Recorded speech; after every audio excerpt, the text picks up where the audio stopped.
Fawkes Day falls on November 5th and is one of the most celebrated holidays in England. In America, its only equivalent would be our Halloween night. But Guy Fawkes Day has nothing to do with goblins and ghosts and things that go bump in the night. It celebrates the prevention of a terrible plot to blow up England's House of Commons. I won't go into the story behind Guy Fawkes Day because Dr. Watson will explain it all as this Sherlock Holmes adventure unfolds. Dennis Green and Anthony Boucher did a clever thing when they devised this story. They first reveal the original story through Dr. Watson, then repeat the story as an adventure of Sherlock Holmes. But it isn't as simple as that. Being the clever writers they are, Green and Boucher added new twists and turns that send the listener down a path of circumstances and clues that seem obvious at first, but are really devious in nature. The final solution to the case is a total twist on the original story. Here's an interesting note. Most radio mysteries were solved at the end of the broadcast when the evidence was revealed and the criminal brought to justice. Interestingly, the solution to this story is presented almost 5 minutes before the end of the show.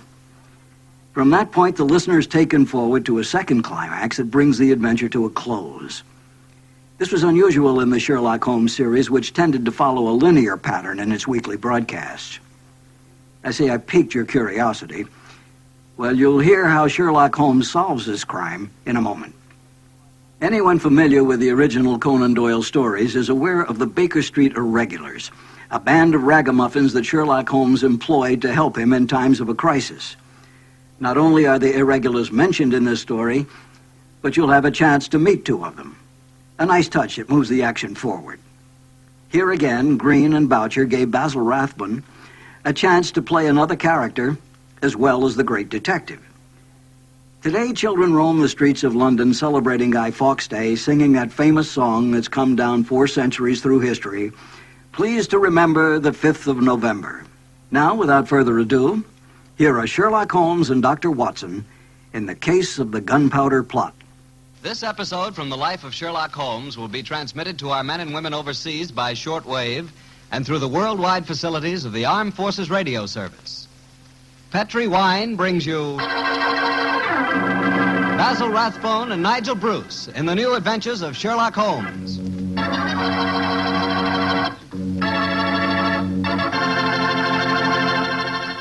The Petri family, the family that took time to bring you good wine, invites you to listen to Dr. Watson tell us another exciting adventure he shared with his good friend, that master detective, Sherlock Holmes. And if you ask me, the best way to listen to that story is to do it with a glass of port wine right handy. Petri California port. No kidding, that Petri port is just swell for any time good friends get together to talk things over. You couldn't ask for a more delicious wine. Why, just looking at the deep, rich red color of that Petri port tells you that here's a wine with a flavor that comes right from the heart of sun-ripened grapes. If you haven't ever tried Petri port, why not get a bottle and have a glass after dinner tomorrow night? It's a perfect after-dinner wine, you know. And share that port with your family and your friends. And don't forget, when you serve Petri port, you can serve it proudly.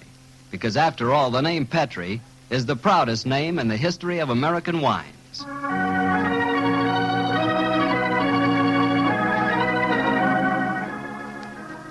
And now let's keep our weekly appointment. Good evening, Dr. Watson. Good evening, Mr. Bartell. Draw up a chair. Thank you. That's it. By the way, do you know what date it is? November 5th, isn't it? That's right. In England, it's known as Guy Fawkes Day. Have you ever heard of it? It's something to do with a gunpowder plot, isn't it? Yes, Mr. Bartell, it is. And as Sherlock Holmes and I had a very unusual adventure on the 5th of November many years ago, it seems appropriate that I should tell you about it tonight. But before I begin, I think it might help you to appreciate the true flavor of the story if I tell you a little about the origin and the customs of Guy Fawkes Day. It's a swell idea, Dr. Watson. Well, my boy, on November the 5th, 1605, exactly 340 years ago today, King James I was about to attend the opening of Parliament when a plot was discovered to blow up the House of Lords during the ceremony. And the chief conspirator was Guy Fawkes, I suppose? Yes, he was. He was captured in a vault immediately below the House of Lords, a vault full of barrels of gunpowder. Of course, he and his fellow conspirators were executed. And ever since then, November the 5th has been known as Guy Fawkes Day. Well, how's it celebrated, Doctor? Well, it's a great time for the youngsters, Mr. Bartell. They black their faces, throng the streets, begging for pennies, and build bonfires in which to burn effigies of Guy Fawkes. These effigies are life-size dummies, stuffed with straw and dressed in old clothes. The children parade them in the streets chanting rhymes. Well, now, let me see. Pleased to remember the 5th of November. Guy Fawkes Guy, hit him in the eye. The kids must have quite a time. Sort of like Halloween, huh, Doctor? Yes, not unlike it, my boy. Well, now that I've told you something about the customs of Guy Fawkes Day, I'll get on with my story. It began just before lunch, I remember, on November the 5th, 1899. The day was foggy and cold, and Holmes and I were seated each side of a blazing fire in our Baker Street rooms. From outside, we could hear the sound of voices laughing and singing. Suddenly, Holmes rose and crossed to the window, opened it, and looked out.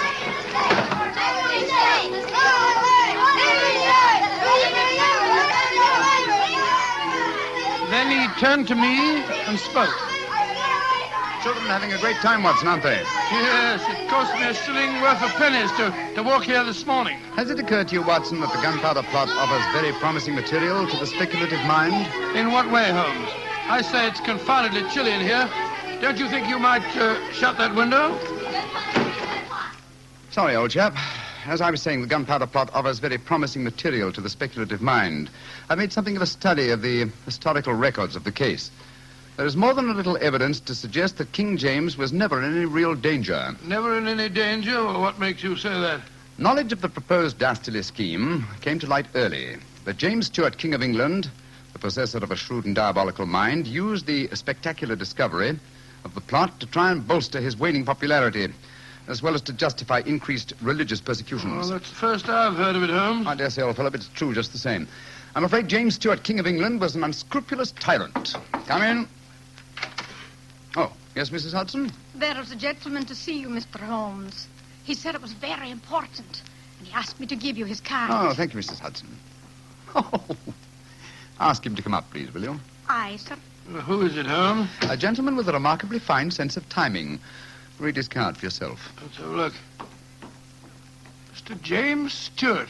Great Scott, that's an extraordinary coincidence that he should arrive just as we're talking about James Stewart, King of England. Come in. Mr. James Stewart. How do you do, Mr. Stewart? My name is Sherlock Holmes, and this is my colleague, Dr. Watson. How do you do, sir? How do you do? Mr. Holmes, you've got to help me.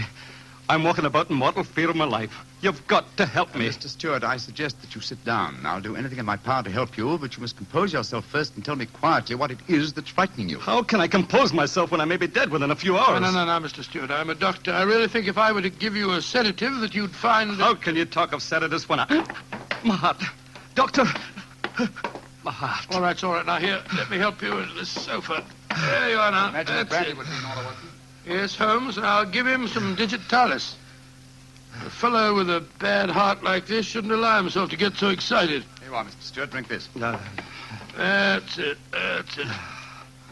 And now this, Mr. Stewart. What is it? It's digitalis. Very well. Yeah, now. Feel better, sir? Yes, Mr. Holmes. Yes, I do. You're right. I shouldn't get so excited. My heart can't stand it, you know. Watson, is he well enough to talk, do you think? Yes, if he doesn't excite himself again. I'll be careful, Doctor. I'll take it quietly. Mr. Holmes, when you saw my card just now, did it strike any responsive chord? Naturally, sir. Who could fail to be intrigued when a James Stewart calls to see one on Guy Fawkes Day? It isn't just coincidence that my name is James Stewart. I've got royal blood in my veins. People know of it. And that's another reason they're out to kill me. They're jealous of my heritage. Every instinct I have is a royal one. Now, you gentlemen know that falconry is a king's sport. And my greatest hobby is the breeding and the training of Mr. falcons. Stewart, please, Mr. Stewart. Owing to the state of your health, I suggest that you be as economical as possible in your explanation. In fact, I think it might be better if I were to question you. Very well, Mr. Holmes. Now, you say that your life is in danger. What evidence do you have to substantiate that claim? My cousin, Guy Falconby, has threatened it. You see, Mr. Holmes, he and I are the only heirs to a wealthy uncle. His fortune will go to the surviving heir. If I were dead, Guy would inherit everything. Seems to me, Mr. Stewart, that you should have applied to Scotland Yard for protection. I did, Dr. Watson. Only a few days ago I saw a certain Inspector Lestrade, I think his name was, and he laughed at my fears. Oh, Lestrade. And he laughed, did he?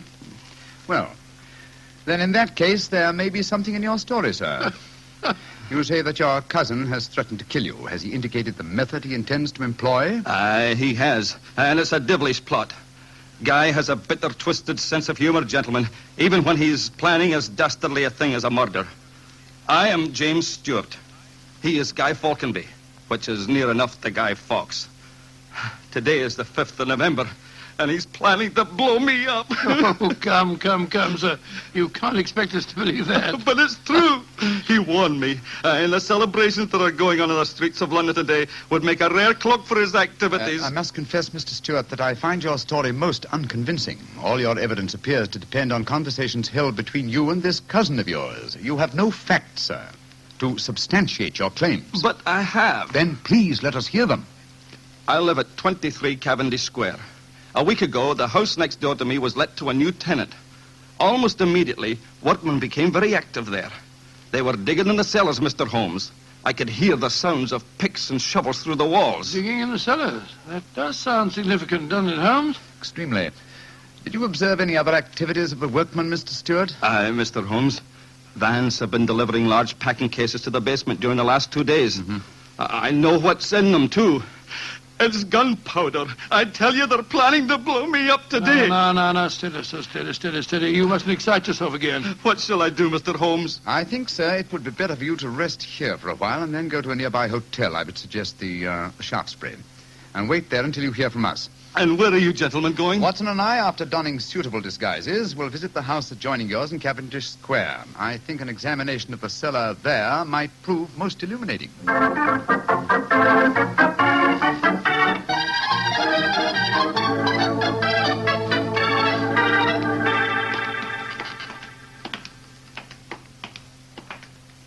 This must be the house, all right, Holmes. The empty packing cases are still by the foot of the basement steps. Come on, Watson. Let's go down and explore. Pardon my soul, I feel a little self-conscious in these clothes. No need to, my dear chap. You look a most authentic inspector of plumbing. Well, If anyone challenges us, you'd better let me do the talking, though. I think my accent might be a little more convincing. Shh. Listen. I can't hear anything. Exactly. Then we may reasonably assume that either the workmen are observing the Guy Fawkes holiday or that their work is done. Come on, let's try this door. It's unlocked. Yes. Oh, this is too easy, Watson. We must be prepared for a trap. Come on. I've got my revolver handy if there's any trouble. Don't use it until I tell you to. Remember, we're supposed to be plumbing inspectors. It's pitch black in here. I can't see a thing. Strike a match. See if you can find a gas jet. Strike a match when the cellar may be full of gunpowder. Can't take the risk, old chap. Here's a gas jet. I'll light it. That's better. Now we can see a little. Uh-huh. I think the workmen have completed their job. See that new wood forming a crude door in the corner over there? Where does it lead to, do you suppose? Let's find out.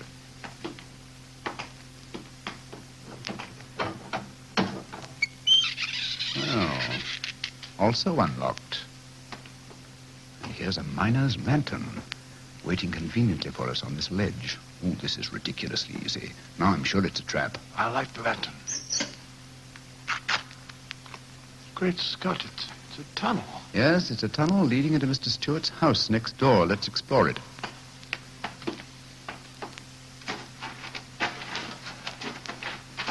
Look, Holmes. Look at the barrels. I bet they're full of gunpowder. Undoubtedly. You will observe the fuses as well. Yes, the complete equipment for another gunpowder plot. I can't believe my eyes. What a fantastic plan, but how could the murderer be certain that Stewart would be killed in the explosion? I think that's easily answered, Watson. Remember Mr. Stewart's bad heart? In his present state of apprehension, an exploding firecracker would be enough to kill him. Oh, I suppose so. Hello? What's this lying on the floor? Curious. It's a funny strip of silk with a little ring on the end. Let me see it, Watson. Aha. This seems to be familiar. By Jove. I believe it's a Jess. Jess? What on earth's that? The last piece of evidence necessary to confirm the conclusion Come is to... out of there! And keep your hands above your heads! I've got a revolver! Right, you are, Governor. We ain't doing no harm. Now, remember, Watson, I'll do the talking.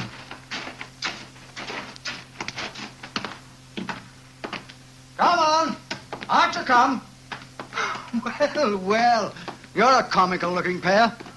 What are you doing in there? Me and my mate got a message to come over here and see to the plumbing, mister. Plumbers, eh? You have any identification? Yes, sir. Here's my badge. We're inspectors for the London County Council. Oh, that's all right, my man. I saw the basement door open, and I thought burglars might be here. You're the owner of this house, sir? Yes, but my agent let it recently to some tenants who've been behaving rather queerly, I'm told. So I came round here to see what was happening. If you're the owner, sir, perhaps you can give me some facts for me records. Gotta fill me records, you know. What do you want to know? Well, your name, please, sir. Falconby. Guy Falconby. Look here. Alfie, hold your nose. What did he say? Nothing, sir, nothing. He's got bad hiccups. Had him for months now. Can't stop him. Alfie, here, give me a pencil, will you? Thank you, Alf. Now, sir, your name is Guy Falconby. What's the name of the tenant this house is let to? There are three of them. Oh, do you know the name, sir? Got to have them for me records, you see. Yes, the names are Winter, Rokewood, and Keynes. Oh, yes. Winter, Rokewood, and Keynes. That's right, sir. Sounds as if they might be a firm of solicitors, don't they, sir? Well, perhaps they are. I haven't met them. Just one more question, sir, and then I needn't bother you no more. Well, what is it? My religion or my grandmother's maiden name? No, sir, no, nothing like that. I just wondered who lived in the house next door on that side. We've had a complaint from there, too. Their pipes is bunged up. My cousin lives there. His name's James Stewart. Mr. James Stewart, eh? Oh, much obliged, sir. Me and my mate will be going next door, then. Come on, Alfie. I'm not surprised his pipes are bunged up, as you so graphically put it. He's a great one for practical jokes about the house. As a matter of fact, he's planning one of them tonight. Oh, well, that's no concern of yours. By the way, my man, what's your name? Nivitt, sir. Tom Nivitt. Come on, Alfie. We got work to do.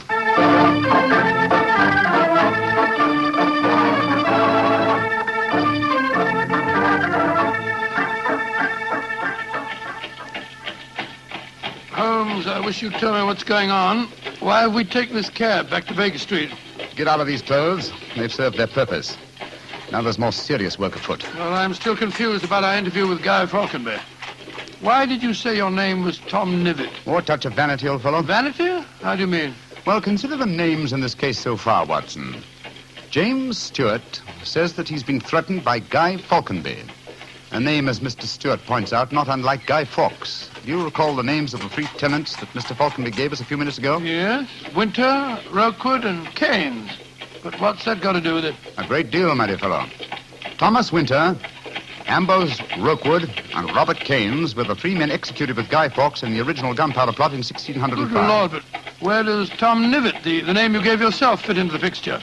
Thomas Nivitt was the Westminster magistrate who arrested the conspirators. Since the would-be murderer has such an academic knowledge of the original plot, I thought I'd let him know that he was up against an opponent worthy of his steel.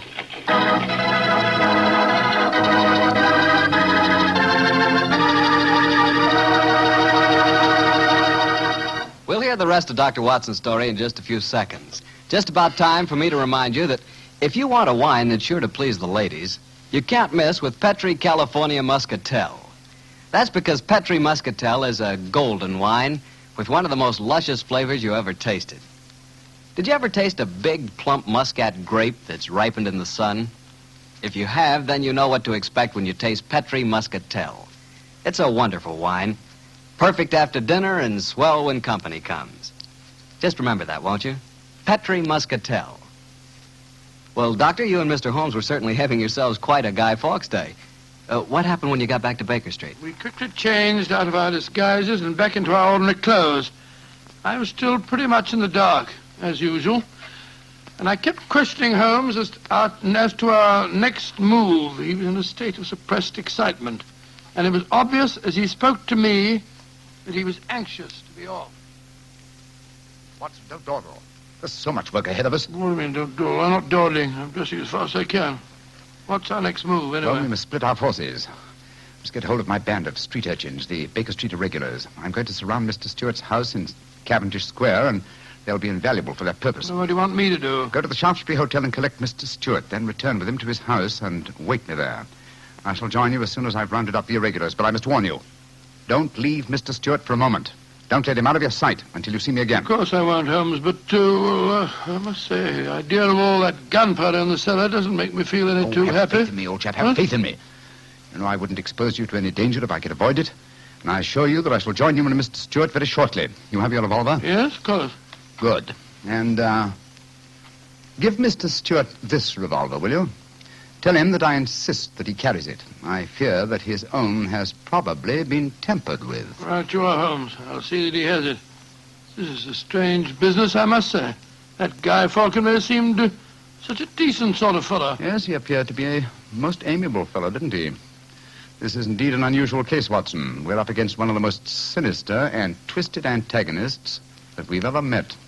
Well, old chap, I'm leaving now. I'll join you soon. And don't forget, stay close to Mr. Stewart. Stay very close to him.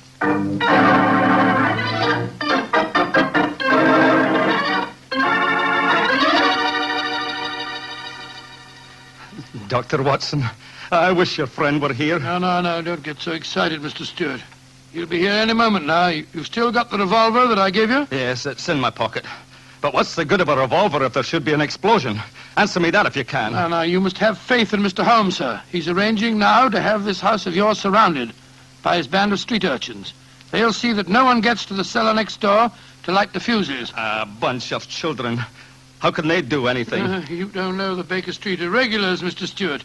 And it's a perfect day for them to operate.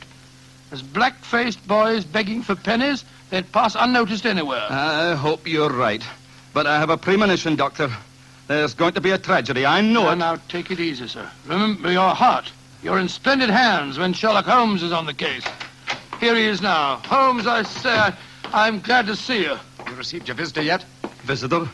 We've seen no one. Then be on the alert. I've just been questioning the boys surrounding this house. A few moments ago, some children pulled a small cart up to the back door. A cart containing a life-size dummy. My irregulars thought that it was an effigy on its way to a bonfire. Oh, why shouldn't it be, Holmes? I have reason to believe that it's someone visiting you in disguise, Mr. Stewart. A visitor who is mounting the back stairs at this very moment. You've got to stand by me, Holmes. You've got to protect me. Don't worry, sir.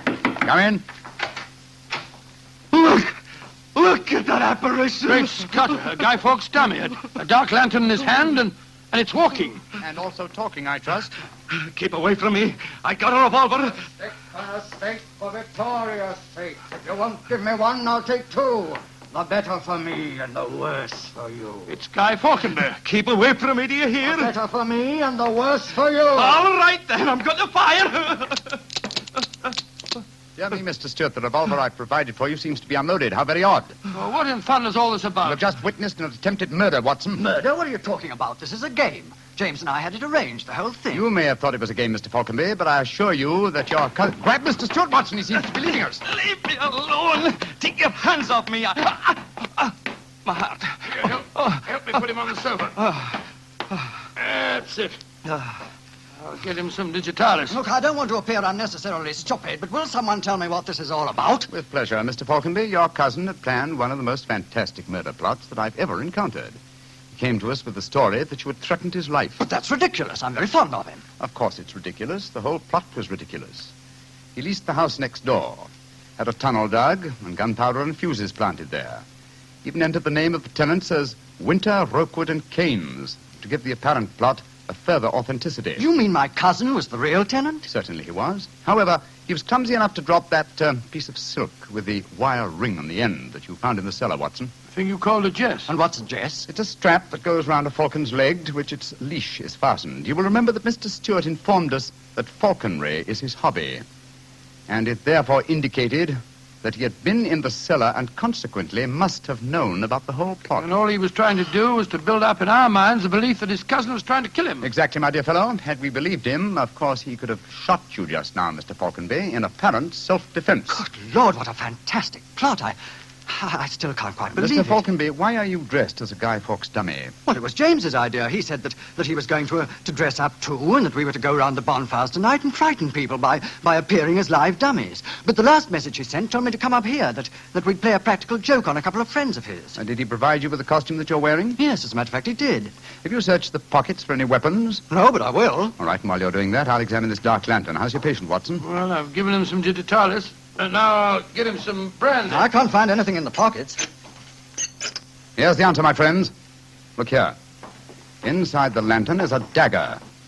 Your cousin planted it there to substantiate the claim that you were trying to kill him. Had his plans worked, you would have been dead, Mr. Falconby, before you could have told us the truth. Here, come back here, Mr. Stewart. James! He slipped out of the door. Confound it! He's faking the heart attack. Come on, Watson, after him.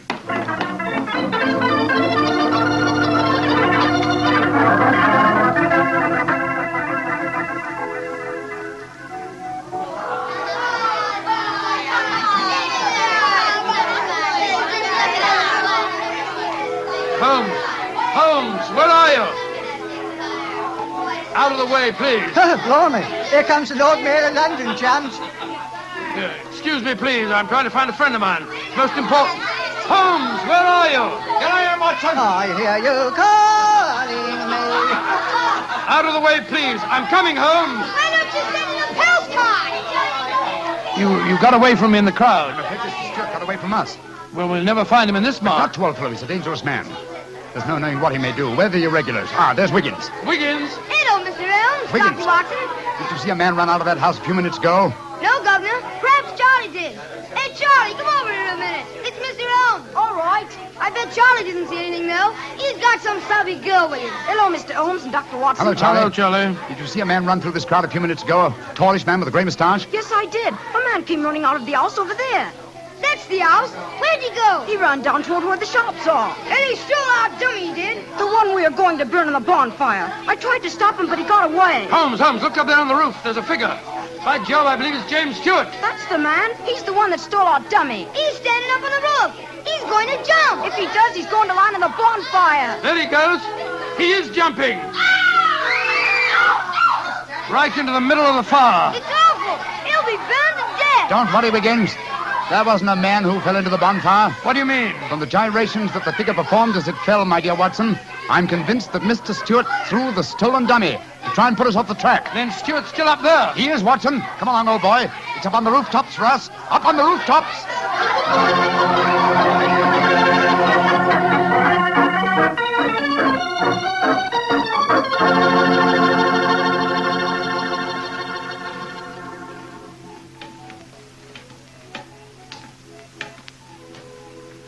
Here, Watson. Let me help you up. Can you reach my hand? I got it.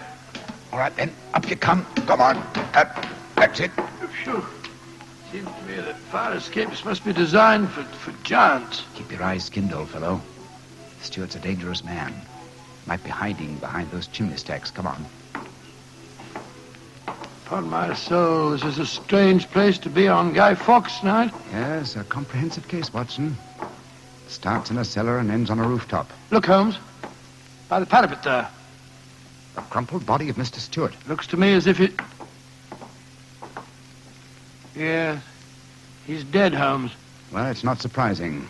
The effort of carrying the dummy up here and throwing it, combined with his own state of excitement, were too much for him. Well, quite frankly, I can't say that I'm sorry. No, he planned a murder. If it hadn't been for you, he would have succeeded. An extraordinary case, Holmes. Yes, old chap, and one that should long make us remember the 5th of November. By Jove, yes. Please to remember the 5th of November. Gunpowder treason and plot. I see no reason why gunpowder treason should ever be forgotten.